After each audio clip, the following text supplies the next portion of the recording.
Agora a gente já viu a parte teórica do trabalho, né? Agora vamos para a parte prática. Na parte prática, vocês vão estar orientados por esse pequeno roteiro aqui, ok? Ele vai ser atualizado, mas a maior parte dele já está bem estruturado aqui, tá ok? Vai mudar pouquíssima coisa e o que for mudar eu vou avisar aqui. O trabalho consiste em discutir como a quantidade de partículas em um gás interfere no cálculo da temperatura desse gás, né? Ou seja, para melhor estruturar esse trabalho, serão usadas questões a serem respondidas. Então o trabalho de vocês vai ser simplesmente responder essas questões. Não vai ter relatório, nada além disso, tá? É só responder essas questões e me enviar junto com alguns arquivos que eu vou pedir. Então a primeira é o seguinte: para o seu gás nobre, então cada um de vocês vai receber um gás nobre, tá? Cada dupla vai receber um gás nobre. Vocês vão procurar na literatura os valores de sigma e epsilon, tá? E por que isso é necessário? Porque para cada valor de sigma e epsilon, eu vou ter uma força do potencial Lennard-Jones diferente. Então, se eu tiver num gás só argônio, então eu vou ter uma interação argônio-argônio sempre. E essa interação argônio-argônio, ela possui um sigma e um epsilon característico. Se eu tiver no meu sistema argônio e xenônio, então eu vou precisar de um sigma e um epsilon que venha a prever tanto o argônio-argônio, quanto o xenônio-xenônio, quanto o argônio-xenônio. Então eu vou precisar de um sigma e um epsilon diferente, tá? Então você vai simplesmente buscar na literatura esses valores e vai colocar aqui as referências. Se for utilizar a inteligência artificial, fede a inteligência artificial as referências e vá verificar se as referências que ele está dando é verdade, tá, ok? Porque se ele tiver inventado, aí essa questão vai ser anulada, tá bom? Junto com o resto do trabalho inteiro. Então verifique, se certifique do que você está buscando. Segunda, encontre na literatura a massa de cada partícula do seu gás em quilogramas. Você vai buscar também isso daqui, tá? Esse aqui é o mais fácil, você acha até dando um Google simples. Terceira, defina um intervalo de velocidades para suas partículas entre menos 500 e mais 500. E utilizando a equação abaixo, encontre o valor aproximado da temperatura do seu gás. Então, isso aqui é um cálculo teórico, tá? Ainda o trabalho está todo teórico aqui. Como a distribuição de velocidades ela é uniforme, então você não vai utilizar esses colchetes de média. Vai ser simplesmente a velocidade ao quadrado. Como é 500, então vai ser a massa da partícula vezes 500 ao quadrado dividido por 3 vezes a constante de Boltzmann, que você vai achar na literatura, tá? É um valor fixo. Aí você vai colocar esse cálculo e anexar ao final. Vai repetir isso também para 300. Então, para que isso serve? Quando você fizer as suas simulações, você vai ver que dependendo do número de partículas, a sua temperatura ela vai ter uma oscilação. E essa oscilação, ela vai ser tanto maior quanto menor for o teu número de partículas, porque as flutuações estatísticas elas vão prevalecer quando você tem poucas partículas. E elas vão sumir na medida que você vai aumentando esse número de partículas. Só que existe uma temperatura, como a gente está buscando um comportamento médio, existe uma temperatura que ela é a esperada. E essa temperatura esperada é o que vocês vão achar. Tá? Então vocês vão ver que à medida que vocês aumentam a quantidade de partículas, a sua temperatura ela vai convergindo para esse valor. Tá? Agora vem a quinta, que é a parte prática.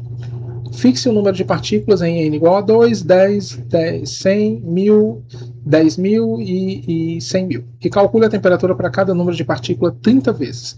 Onde é que você vai fazer isso? Eu vou fornecer a vocês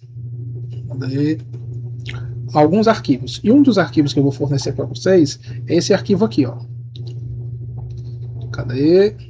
Verlet.py. Tá? Eu estou abrindo esses arquivos em um programa chamado Notepad++, tá? Que é um bloco de notas turbinado. Vocês podem baixar e utilizar. Ou podem utilizar simplesmente o bloco de notas. Tudo que eu faço aqui, você consegue também fazer no bloco de notas. Então você vai abrir esse arquivo e nesse arquivo vai ter todo o código, que agora vocês vão trabalhar com código, necessário para executar a dinâmica molecular. Tá? A linguagem que eu estou utilizando aqui é o Python. Pode ser utilizada as outras linguagens, mas o Python ele é uma linguagem mais simples e acessível para a gente. Tá? Então, o que vocês precisam saber desse arquivo e quais partes vocês precisarão e deverão modificar, tá? Vamos lá. Essa primeira parte aqui é uma parte de comentário, tá? Por isso que ela está com uma cor diferente. Sempre que eu tiver entre aspas, isso aqui vai ser comentário.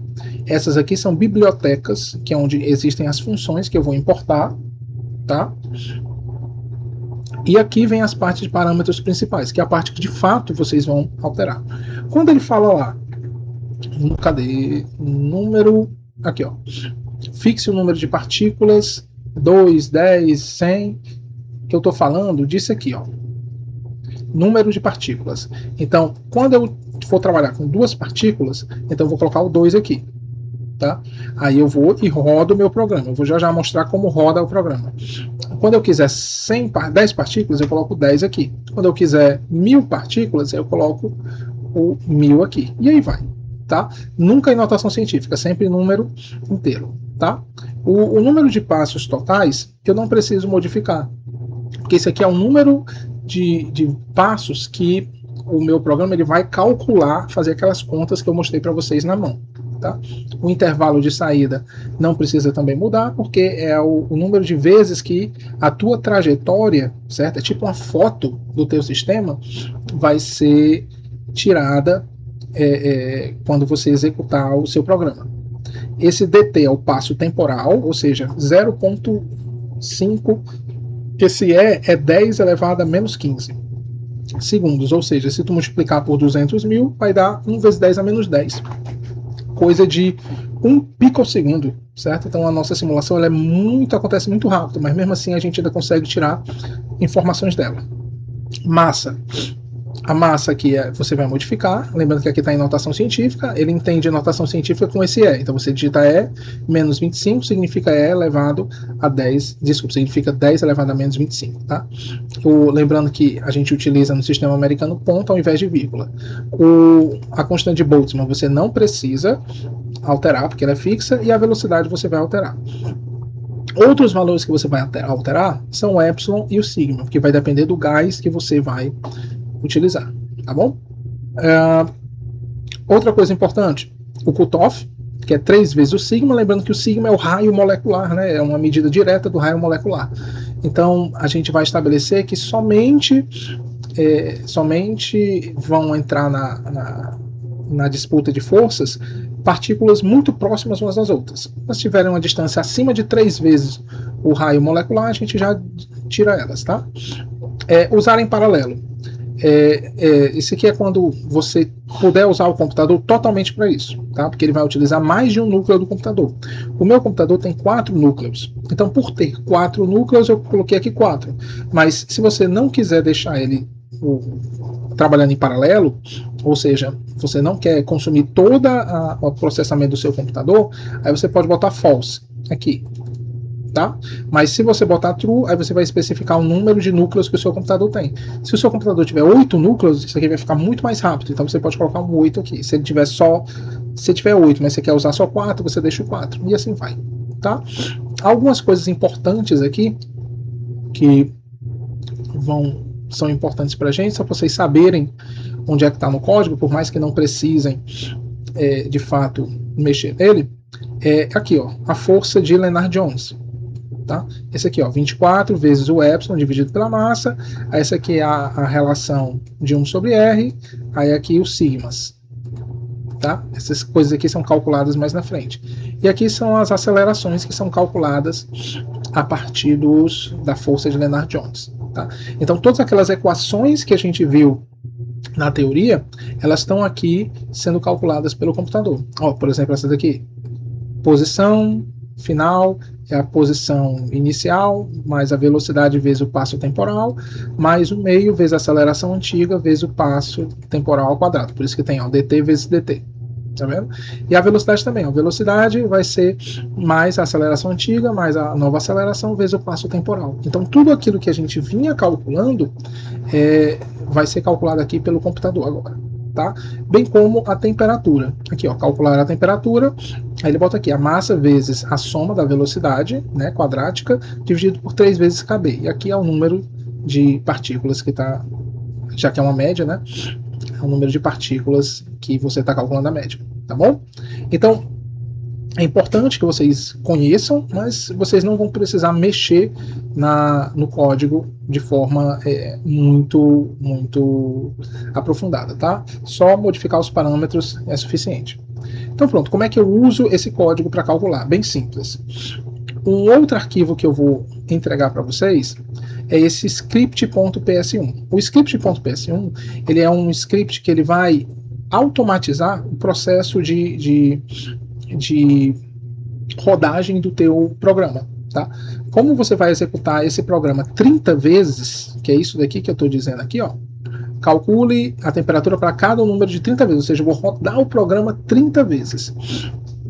Então, eu vou precisar rodar esse programa 30 vezes. Para não fazer isso o tempo todo, eu botei um script que ele vai automatizar isso, ele vai fazer por mim. É tipo um robozinho que vai lá e executa o comando 30 vezes, tá? Mas não só 30 vezes, eu tenho que mandar ele começar e mandar ele parar. E como é que ele vai funcionar? Vai funcionar assim, ó.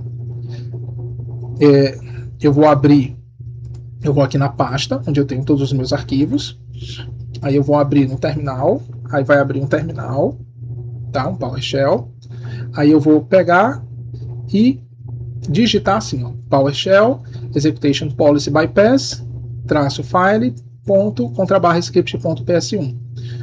Lembrando que as letras maiúsculas e minúsculas são importantes, tá? Então você tem que digitar exatamente o que está aqui, tá bom? Para ele poder rodar sem dar problemas. Então quando você der um Enter, deixa eu só ver quantas partículas eu coloquei, para ele não demorar muito, não tomar muito nosso tempo. Botei 2 partículas, então tá ótimo. 2 partículas. Eu vou vir aqui, vou dar um Enter. E ele vai começar. Ó, primeira execução, 18,2.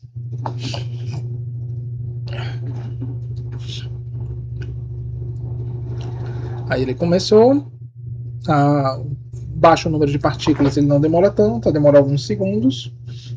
Acho que talvez a primeira demore um pouco mais, mas o resto é bem mais rápido. Aí ele vai te dar 2 parâmetros.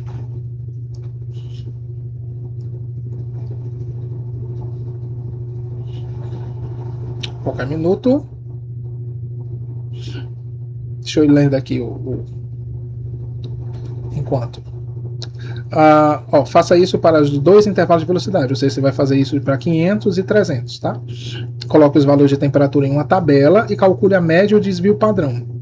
Ou seja, você pode, os valores que você vai ter de temperatura e para cada número de partículas desse, você vai colocar numa planilha do Excel, por exemplo, e calcular a média e o desvio padrão, certo? Aí você vai fazer isso para cada uma dessas N para temperaturas encontradas com os diferentes intervalos de velocidade. Você vai fazer isso para 500 e para 300, tá? Retire os valores absurdos de temperatura, ou seja, caso os valores absurdos sejam mais de 10, refaça a rodada para um time step menor, certo? Isso aqui não vai ser necessário. Mas o que são esses valores absurdos? Caso uma partícula, como a gente está tratando classicamente, o princípio da exclusão de Pauli é que ele não vai ser contabilizado. Então pode ser que uma partícula invada a outra. Então, uma partícula invadindo a outra, a força de Lennard-Jones ela vai para infinito e ela vai disparar as partículas em direções contrárias. Isso vai fazer com que você tenha uma velocidade altíssima, certo? De milhões, por exemplo. Aí essa partícula vai fazer a tua temperatura subir para valores elevadíssimos. Aí isso daqui significa que houve um erro, tá? E esse erro a gente despreza, tá? A gente simplesmente desconsidera aquela execução, tá bom? Deixa eu ver se já rodou. Ok, ó, tá rodando agora. Pronto, então olha só, o programa vai sair assim, ó. Para 2 partículas, temperatura 793. Aí ele vai e roda de novo o programa. Para 2 partículas, 293. Olha a temperatura em Kelvin que está dando. Totalmente aleatório. Por quê? Porque você tem muita flutuação estatística. Porque o teu centro de massa fica para lá e para cá. Então você não consegue ter uma medida correta. Não faz sentido falar em temperatura quando você tem um número baixo de partículas, tá? Então, ó, olha aqui, ó, ele já rodou em alguns segundos 14 simulações. Você precisa de 30. Então você deixa ele rodando. Quando chegar em 30, você vai dar um Ctrl+C. No Ctrl+C, o programa para, certo? Aí você vai lá, anota todas essas temperaturas, certo? E coloca no Excel, calcula a média e o desvio padrão. Aí você vai lá de novo no programa muda agora para 10 partículas, salva o teu código e executa novamente, certo? Para que você limpe o terminal, você pode dar o comando clear. Então, ó, se você der um clear aqui, ele limpa o terminal. Aí você pode, só colocando para cima, subir de novo aquele comando que roda o script. Tá ok? Aí você roda de novo e começa todo o processo novamente, tá? Lembrando que tem que ser feito isso tanto para a velocidade de 500 quanto de 300. Quando acabar para todos de 500 ou de todos de 300, você vai lá em velocidade aqui, ó, e muda. Tá bom? Pronto.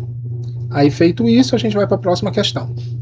Ó, para cada N, produz uma imagem 3D no Ovito. Ovito é o nosso programa de visualização de dinâmica molecular, certo? Dispõe elas de forma organizada. É uma imagem para cada N, tá? Ou seja, uma imagem para cada um desses N's aqui. Faça isso apenas para o intervalo de menos 500 e 500. Então, como é que vai funcionar? Depois de você fazer a 3, aí você vai de novo utilizar o arquivo .verlet, só que agora você vai estabelecer aqui uma quantidade de partículas. Eu vou colocar 1000 partículas, tá? Vou dar um Ctrl S para salvar. Aí eu venho aqui e eu não vou mais usar esse comando, porque eu quero rodar uma única vez.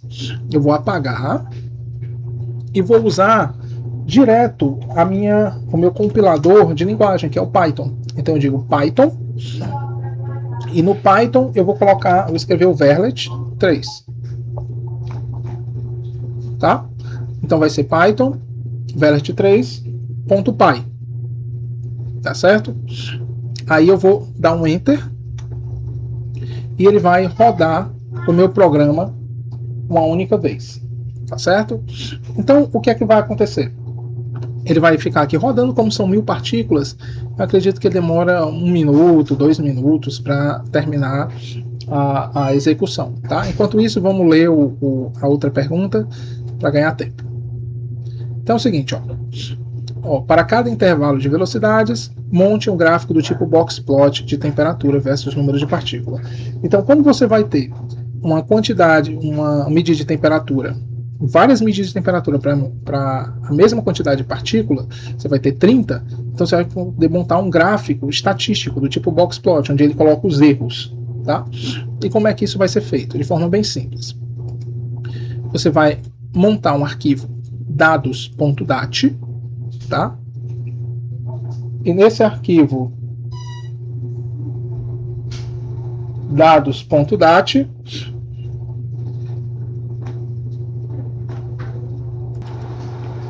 então é o seguinte, você vai ter o dados.dat aqui, você vai montar esse arquivo, você cria um arquivo dados.dat, e esse arquivo dados.dat vai ter essa configuração aqui, ó. Aqui vai ter o número de partículas na frente, uma barra, seguido da temperatura, tá? Lembrando que tem que estar ponto, porque é no sistema americano. E a separação de uma temperatura para outra é usada ponto e vírgula, tá? Terminou de preencher, dá um Enter, vai preencher a próxima linha, tá certo? Se ficar mais de uma linha, não tem problema, dá um Enter e começa na outra linha. Então aqui, ó, para 2 partículas, para 10, para 100, para 1000, para 10.000 e 50.000 aqui, que foi que eu fiz, tá? Depois de ter feito isso, vamos ver se o nosso programa já rodou. Ó, nosso programa já rodou, tá vendo? 1000 partículas, 1287 Kelvin, essa é a temperatura. Aí você vai rodar aqui o boxplot, tá? Antes de eu dizer o que a gente vai fazer com esse dado que a gente obteve aqui. Isso aqui é a última questão. Então vai ser Python boxplot.py. Dou um Enter. É só isso que você vai fazer. Ele vai pegar aqueles teus dados e montar esse gráfico aqui, vai aparecer na tua tela, que você vai salvar. Tá? O que é esse gráfico aqui? Esse gráfico aqui é um gráfico de erro estatístico. Ou seja, quando você tinha 2 partículas, olha o tanto de temperatura que aparecia. E à medida que você vai aumentando o número de partículas, a ideia de temperatura vai fazendo mais sentido. Porque quando você tem só 2 partículas, você pode ter qualquer uma dessas temperaturas, certo? Qualquer um desses valores são válidos. Então, se você botasse um termômetro ali, você teria esse termômetro oscilando o tempo todo. Então, não faz sentido falar em temperatura quando você tem tantos tanta variação estatística. E essa variação estatística vai diminuindo à medida que você vai aumentando a quantidade de partículas. Aí, quando você tem uma quantidade de partículas grandes, que a gente chama isso de limite termodinâmico, aí sim você tem uma medida de temperatura que faz sentido, porque as flutuações estatísticas foram eliminadas, tá ok? Então você vai salvar isso daqui, você vai fazer tanto para 300 quanto para 500 e vai me devolver, tá bom? Pronto, agora vamos lá voltar para a questão 6, agora que a gente já rodou o nosso programa. Para cada N, produz uma imagem 3D no Ovito, certo? Como é que funciona isso?